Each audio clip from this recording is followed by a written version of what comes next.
एक सर्द सुबह थी। कोहरा छाया हुआ था और बाजार अभी धीरे धीरे जाग रहा था। सड़क किनारे एक महिला फटे पुराने कपड़ों में बैठी थी।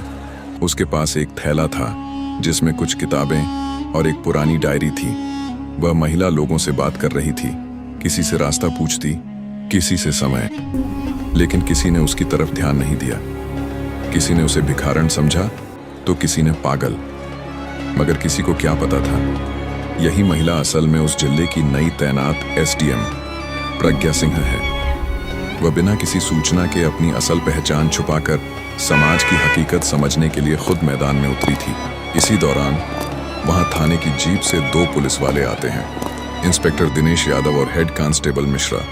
वे बाजार में रूटीन चेक के बहाने कुछ दुकानदारों से हफ्ता वसूल कर रहे थे। महिला ने जब यह देखा तो वह आगे बढ़कर बोली, भाई साहब, ये जो आप दुकानदार से पैसे ले रहे हैं, ये किस लिए? इंस्पेक्टर दिनेश ने आंख तरेड़ते हुए कहा, अबे चुप बैठ, तेरे जैसे भिखारी के लिए ही तो ये सब चलता है। चल हट यहां से, वरना उठा के फेंक दूंगा।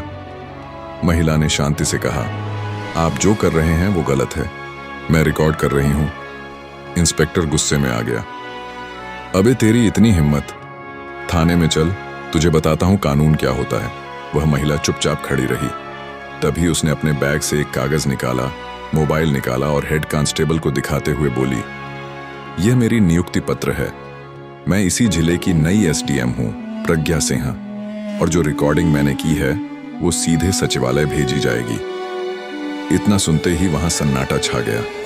दुकानदार जो अब तक डर के मारे चुप थे, एक एक कर आगे आने लगे। किसी ने बताया कि हर हफ्ते इंस्पेक्टर दिनेश पैसा वसूलता है। कोई बोला कि दुकानदारों को धमकाया जाता है, तो किसी ने कहा कि एफआईआर दर्ज कराने के लिए पैसे देने पड़ते हैं। प्रज्ञा सिंह ने तुरंत अपने सरकारी मोबाइल से डीएम को कॉल किया और पूरी स्थिति बताई। 10 मिनट में पूरा थाना स्टाफ वहां पहुंच चुका था। इंस्पेक्टर दिनेश और कांस्टेबल मिश्रा के हाथों से मोबाइल, डायरी और रिश्वत की नकदी बरामद हुई। सबके सामने उन्हें निलंबित कर दिया गया। बाजार में तालियां बजने लगीं। लोग हैरान थे, खुश थे। पहली बार किसी अधिकारी ने बिना डर के, बिना दिखावे के जनता के बीच आकर उनका दर्द समझा। पर कहानी यहीं खत्म नहीं हुई थी। इंस्पेक्टर दिनेश को निलंबित करने के बाद एसडीएम प्रज्ञा सिंह ने थाने का औचक निरीक्षण करने का फैसला किया। वह सीधे थाने पहुंची, इस बार अपनी पूरी सरकारी पोशाक और गाड़ी में। थाने में दाखिल होते ही माहौल बदल गया। सिपाही सीधे खड़े हो गए, अफसरों ने फाइलें सहेज लीं, लेकिन प्रज्ञा का चेहरा शांत था। मुझे पिछले 6 महीनों की सभी शिकायतें, एफआईआर रजिस्टर, स्टाफ उपस्थिति रिपोर्ट और सीसीटीवी फुटेज चाहिए अभी। एसपी स्तर से टीम मंगवाई गई और पूरे थाने की छानबीन शुरू हुई। जांच में यह सामने आया कि लगभग 27 मामलों में झूठी एफआईआर दर्ज हुई थी। कई पीड़ितों की शिकायतों पर कोई कार्यवाही नहीं की गई। महिला सेल में कोई भी नियुक्त नहीं था, लेकिन फंड हर महीने निकाला जा रहा था। 2 पुलिसकर्मी ड्यूटी पर होते हुए निजी सुरक्षा में तैनात थे। एसडीएम प्रज्ञा सिंह ने एक प्रेस कॉन्फ्रेंस बुलाई, जिसमें उन्होंने सारा कच्चा चिट्ठा मीडिया के सामने रखा। उन्होंने कहा, पुलिस की वर्दी सम्मान की प्रतीक है, न कि सत्ता के दुरुपयोग का माध्यम। जो लोग इस वर्दी को धब्बा बना रहे हैं, उन्हें बख्शा नहीं जाएगा। वो वायरल वीडियो जो बाजार में बना था, वो सोशल मीडिया पर आग की तरह फैल गया। लोगों ने वीडियो शेयर करते हुए लिखा, ऐसी डीएम हर जिले में होनी चाहिए। माँ बेटी जैसी अफसर जो गरीबों की आवाज बनी, अब बदलाव आएगा। इतना सब होते हुए भी प्रज्ञा सिंह शांत थीं। वह जानती थीं ये लड़ाई लंबी है। वह रोजाना एक नया इलाका चुनती, वहां निरीक्षण करती।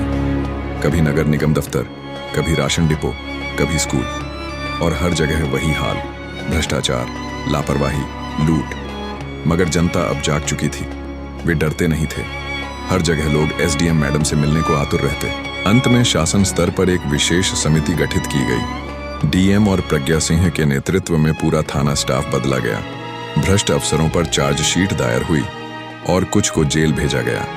कहानी का अंत वहां हुआ जहां एक दिन एसडीएम प्रज्ञा सिंह उसी बाजार में, उसी जगह बैठी जहां उन्होंने पहली बार सबको परखा था। अब वहां लिखा था, प्रज्ञा चौक। न्याय की शुरुआत यहीं से हुई थी। लोग माला लेकर आए, फूल चढ़ाए। सब्जी वाले, अंडे वाले, छोटे दुकानदार, सबकी आंखों में आंसू थे। मगर इस बार डर नहीं था, उम्मीद थी।